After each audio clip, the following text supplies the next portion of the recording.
It would be a mistake to think CAIR speaks for, quote-unquote, the Muslims. For example, a 2011 Gallup poll found only 12% of American Muslims think CAIR represents them. In June 2007, the Washington Times reported that, based on their tax filings, CAIR's membership had plummeted 90% since 2001.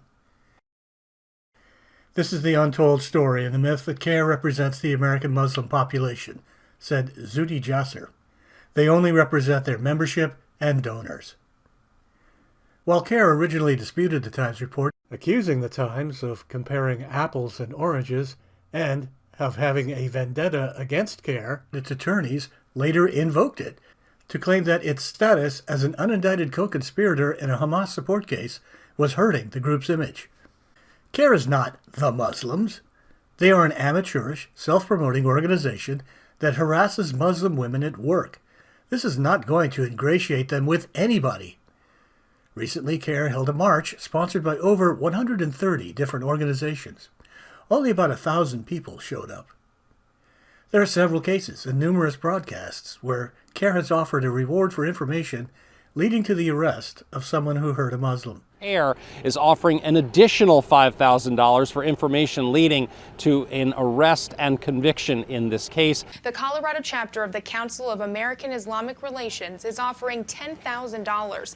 The CAIR Michigan chapter is offering a $1,000 reward to anyone with information that leads to an arrest. The Council on American Islamic Relations decided to add $5,000 to the already $5,000 reward. The Council on American Islamic Relations is offering the reward. No one ever steps up to claim it. There is further evidence that CAIR's influence in the Muslim community is narrow. On the 20th anniversary of 9/11, there were over 12 broadcasts about how Muslims are suffering because of the memory of 9/11, and that the day should be about reaching out to Muslims to understand them better. All of these prominently feature CAIR personalities. 9/11 was felt across every cross-section of America, as you know, including the Muslim and Sikh communities, which faced backlash following those attacks. A man who had visited the temple before came back to vandalize. The man instead jumped the fence and defiled their pool. Jumped in the pool. That's the holy water. The temple president remembers sitting next to the man responsible facing hate crime charges. The temple instead spoke on his behalf. The way he was apologizing, I could tell that he was apologizing from the bottom of his heart. People didn't like us. We wore the turban. We were looking like the other people. But now the people know who we are. The temple was not the only target in the days and years after the terrorist attacks. Hate crimes and vandalism against Muslim and Sikh communities skyrocketed. It was almost like it was okay to be a racist, to be. CAIR California, a civil rights organization, has witnessed the impacts of crime on the community, even impacting the younger generation. Some folks trying to hide their identity, some of them changing their names, some of them trying to speak a little different, just so they can try to fit in and so they won't get bullied. The definition of Islam is peace. But he says it's an uphill battle, and a lot more work needs to be done to combat Islamophobia. I think that it's become worse, actually. I think that a lot of the voices that you hear out there are much louder. This family says the most important thing we can do is meet Muslims, befriend them, and ask questions so we can all have a better understanding. They told me a lot of the issue lies in ignorance and negative stereotypes. Michaela, you reported that hate crimes against Muslims grew by 1,600% in 2001. What about in recent years? Well, the Council on American Islamic Relations says there was a 20% decrease in hate crimes reported in 2020, but the organization believes that is in large part due to the COVID-19 lockdowns. President Obama suggested that this 9/11 this year should be used as a date to try and develop a better understanding of the Muslim world. Edward Ahmed Mitchell is the Deputy Executive Director of CAIR, the Council on American Islamic Relations.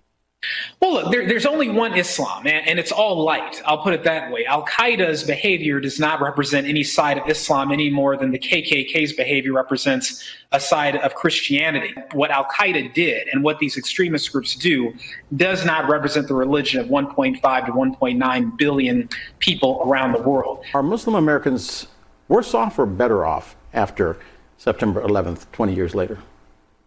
So I can't say we're better off, but I will say that our community has overcome many of the challenges that horrible day created for us and for our country. The FBI saying the number one terrorism threat in the United States is that from white supremacists and not from overseas terrorism. Your thoughts?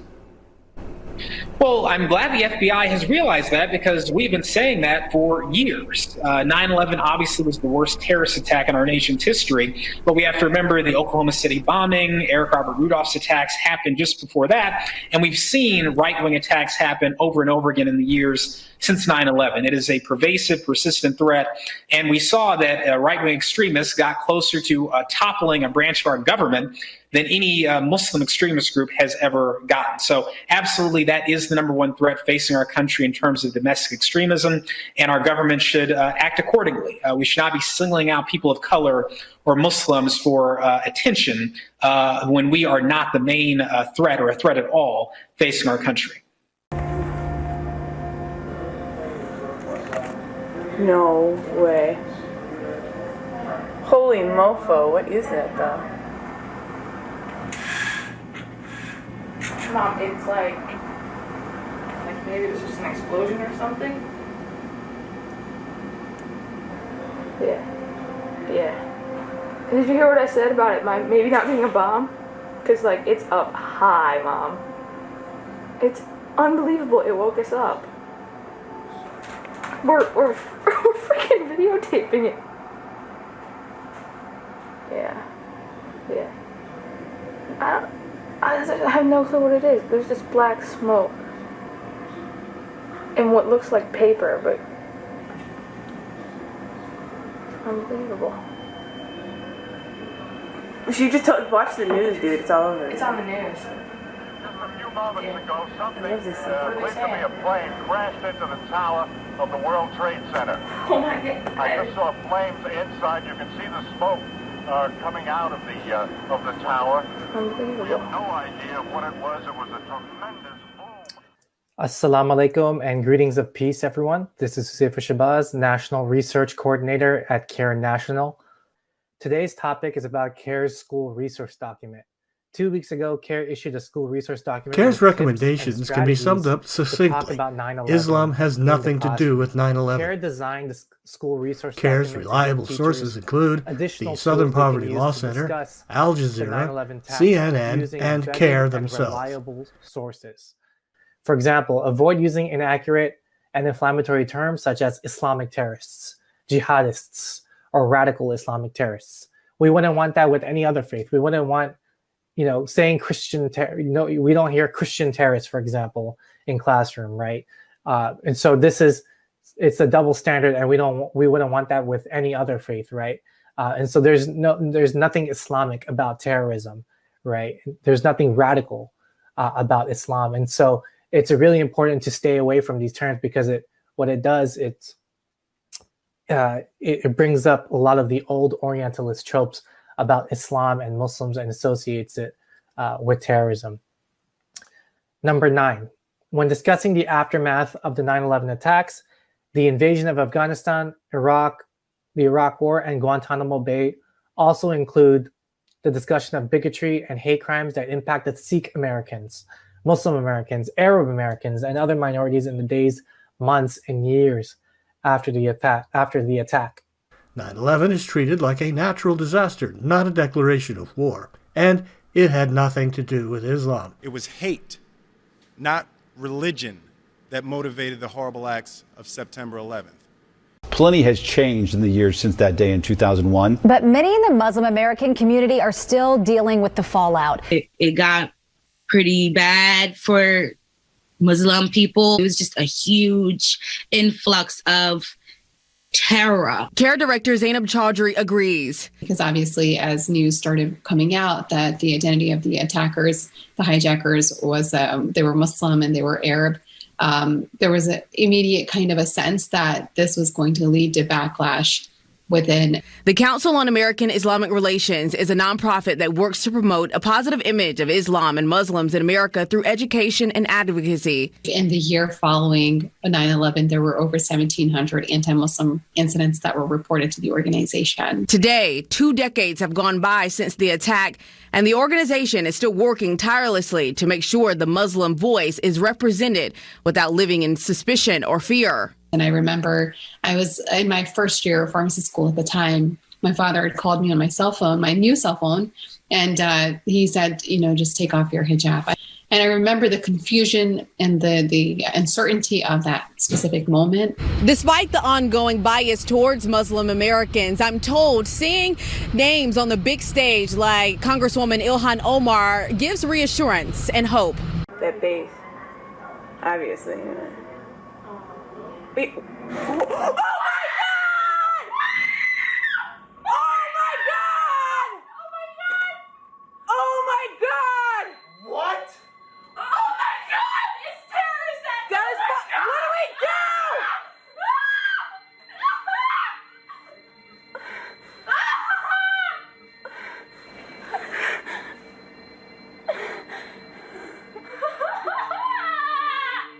Mom, another plane just crashed.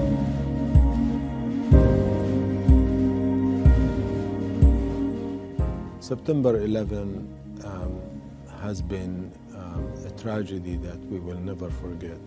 We have been all impacted by that day. Americans of the Muslim faith were doubly pained because of the attacks. Secondly, because of the scapegoating and finger pointing that followed.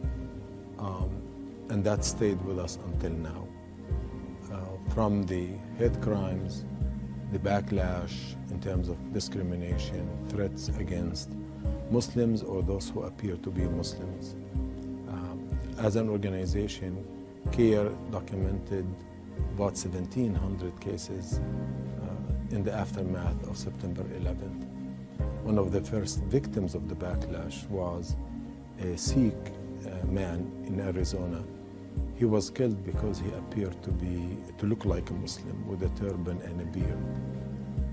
The haters and the bigots who took their anger against innocent people did not differentiate. 2 decades after 9/11, Muslim Americans are still fighting hate. And in the immediate days after the attacks and for years since, many have faced violence, suspicion, and bias, even though they were victims that day as well.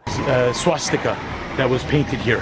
Rizwan Jocko with the Al Dulles Area Muslim Society remembers their building being vandalized on the 1-year anniversary of 9/11. 2 decades after the attack, members of the Muslim community say those fears were legitimate. Ahead of the 20th anniversary, the Council on American Islamic Relations conducted a survey of 1,000 American Muslims. 69% of respondents said they've been a victim of anti-Muslim bigotry or discrimination since 9/11. 34% said anti-Muslim rhetoric in the years since 9/11 has affected their mental health. Muslim communities are in many ways still paying the price for what happened 20 years ago. Zainab Chaudhry is the director of the Council on American Islamic Relations Maryland office. She says it's important to not only honor the victims of 9/11, but also recognize the resiliency of the Muslim community the last 20 years. Islam has always been a part of the country's story, from before its founding to today.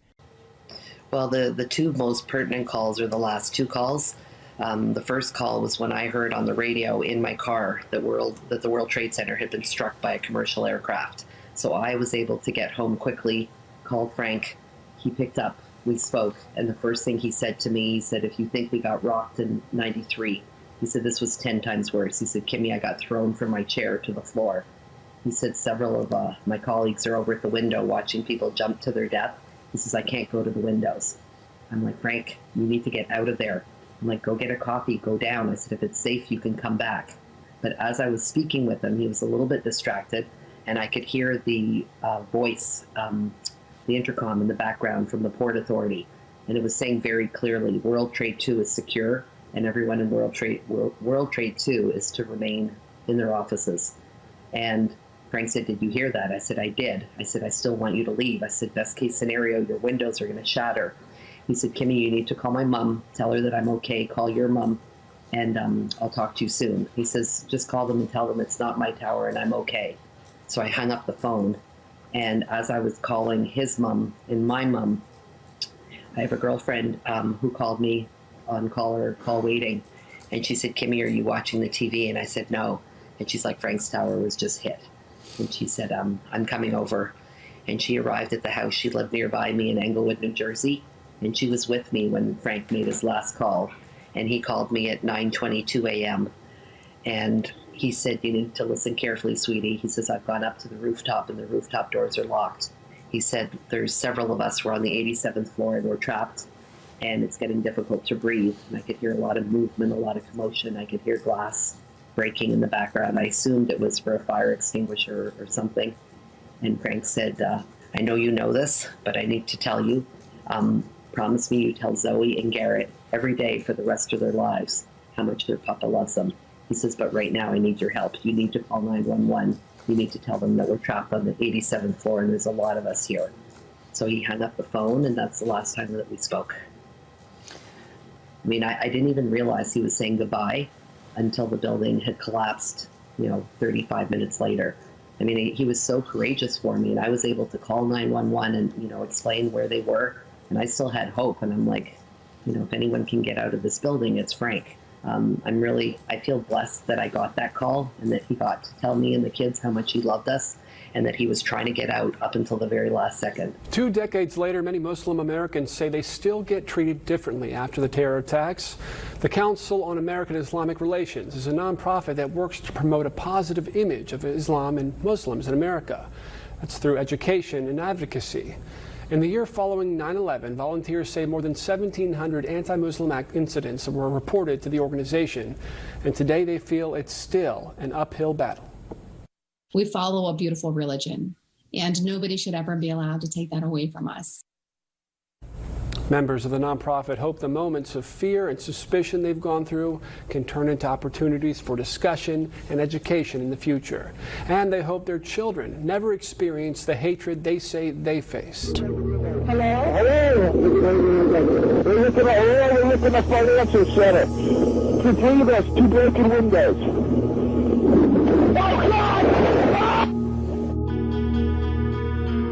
Well, this Saturday does mark 20 years since the devastating terrorist attacks on the World Trade Center, the Pentagon, and United Flight 93. All this week, we're looking back at that fateful day. For Muslim Americans, the attacks marked a turning point and lead to discrimination that is still felt this day. Our Elizabeth Milner speaking with a member of the Council of American Islamic Relations. Elizabeth, share more of that conversation with us. Yeah, Ben, the organization says about 500,000 Muslim Americans live across the state of Florida, and they say the best way to fight prejudice is through education and conversation. The Muslim community is a part of the American community. It's not them and us, it's we. Hiba Rahim is a member of the Council on American Islamic Relations, also known as CAIR Florida. She says post 9/11, Muslim Americans were attacked and faced discrimination and bias. Mosques being attacked, we had students being bullied, we had people losing their jobs. Discrimination went up 500%. Rahim says we can mend relationships and lower discrimination rates, and while it might take years, it is possible to find more similarities with one another than differences. In that local mosque, ask your neighbor, get to know somebody personally, and just like in any area in life, right? When you know somebody personally, then that creates the strongest bridges, and then you can really find the similarities between us. And we'll have more information on CAIR Florida on our website, wctv.tv. President Obama suggested that this 9/11 this year should be used as a date to try and develop a better understanding of the Muslim world.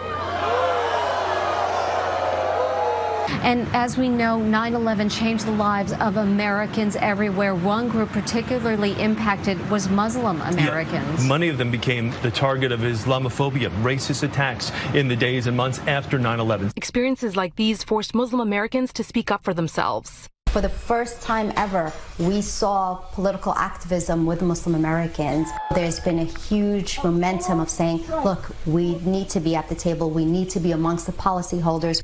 Afaf Nasher is with the Council of American Islamic Relations New York. She says in the past 20 years, progress to bridge the gap of intolerance has occurred, though at times, such as in 2017 after the travel ban was enacted, it has also been hampered. These leaders say the root of intolerance is ignorance, and the only way forward is through education and community connection. As the country prepares to mark 20 years since the September 11th attacks this Saturday, we're examining many of the lasting effects of that day. You'll likely remember there was almost immediate backlash following the attacks against Muslim Americans here in the Bay Area and beyond. Let's discuss this by welcoming Zara Billu, the Executive Director of the Council on American Islamic Relations in the San Francisco Bay Area, to the 9. Thanks for being with us. Just juice, Mom. Screwdriver. Yeah, Mom, this is totally apple juice. Way to go, way to start.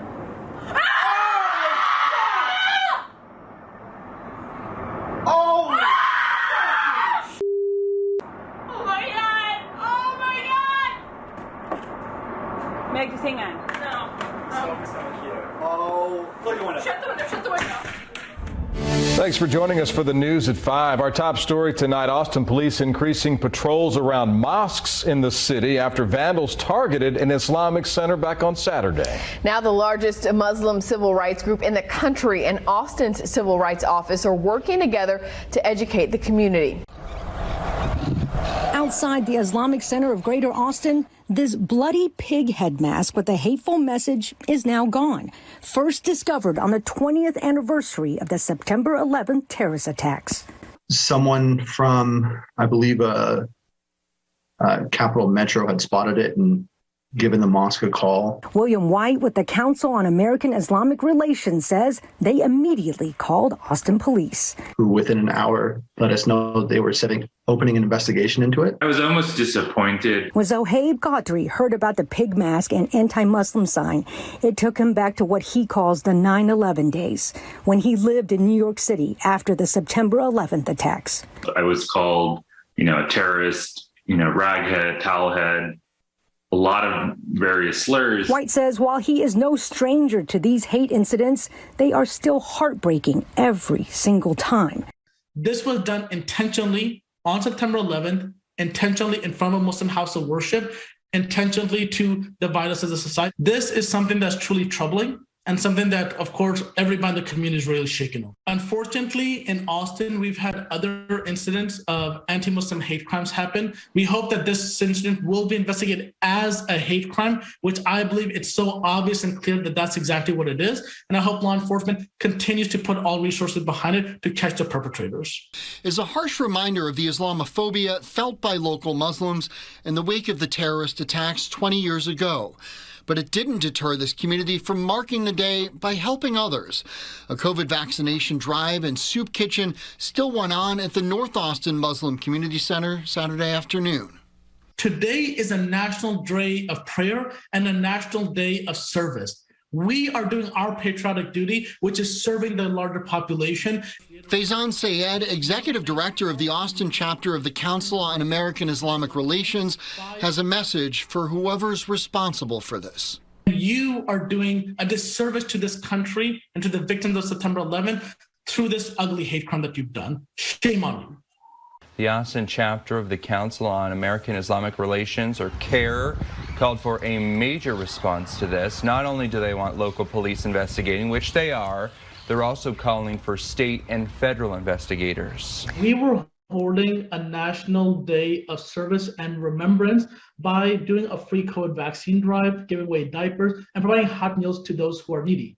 In our same city, at another Islamic center, the Islamic Center of Greater Austin, we then learned later on in the day that there was this hate crime that we believe was done. What a stark contrast to how this day is being remembered. Well, the Austin chapter of CAIR is asking for this to be investigated as a hate crime.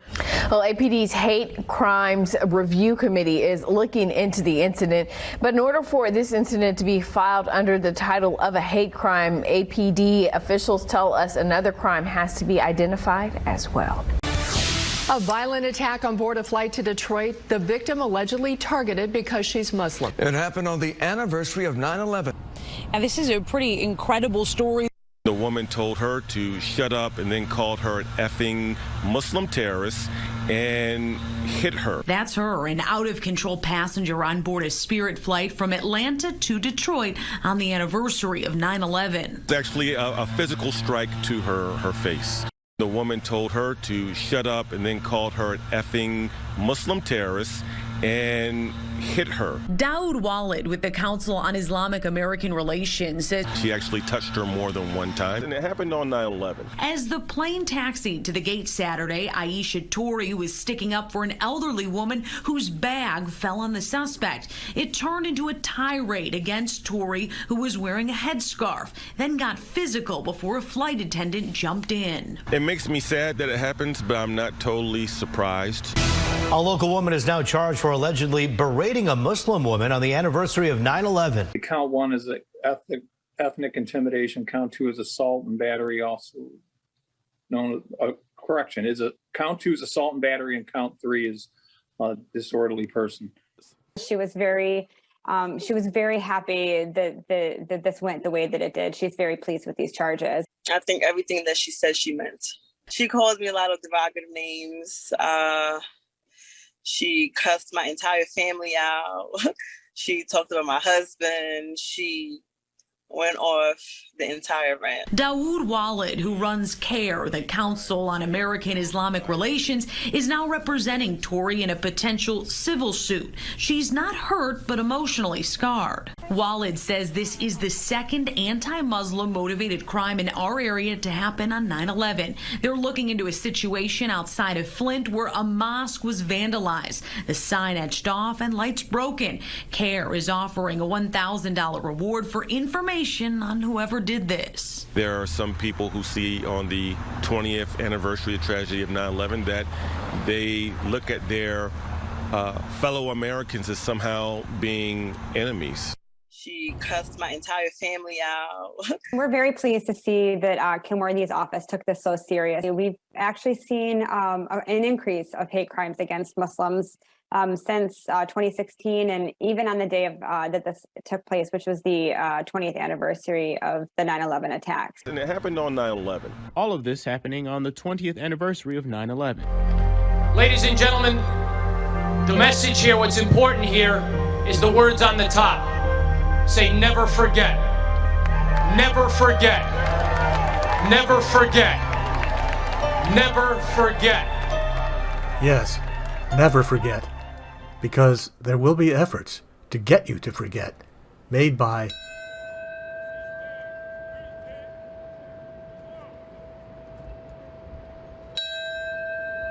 the Council on American Islamic Relations.